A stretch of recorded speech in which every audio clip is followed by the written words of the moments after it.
间。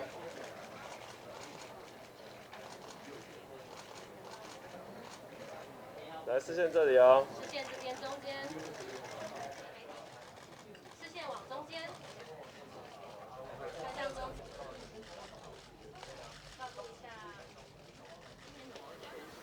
啊？今天怎么没来住这里啊？对，因为他平常他都比较晚睡。要因为我们当然还会有一个时机会让大家跟大家一起来碰面一下。那他想下一次大家就要来了，因为最主要其实讲老实话，我们台中还有一次的这个首映嘛，对不对？我们把他现在来，怕大家不去台中了，我们就来。但是我不是开快车，所以一开始我们都有去，我们是去哪里训练？开 Go Kart。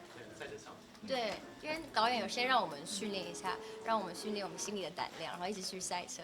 然后当时其实我有点紧张，我就说，那最快，如果真的撞出去我会怎么样？他说没事，你就会撞到旁边的那些轮胎，就这样而已。我说哦好。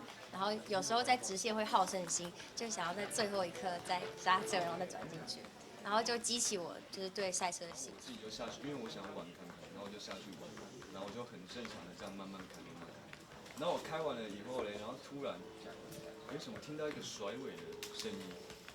结果大家都吓到了，转过去看是Henna，哇！就他就直接超 man 的，对，然后就对啊，很 man。那你没有被激起？我会觉得突然就怂掉。会哦，我觉得哭到生气对我来说比较难，哭比较相对简单一点。对，生气这个我觉得自己一个很大的一个门槛，对。因为我自己个人私底下是生气到一个点，一定就是哭。不知道女生是不是都这样？就是你要 hold 住自己，不要哭，但是要很生气。其实那有点那个点很难拿捏，对。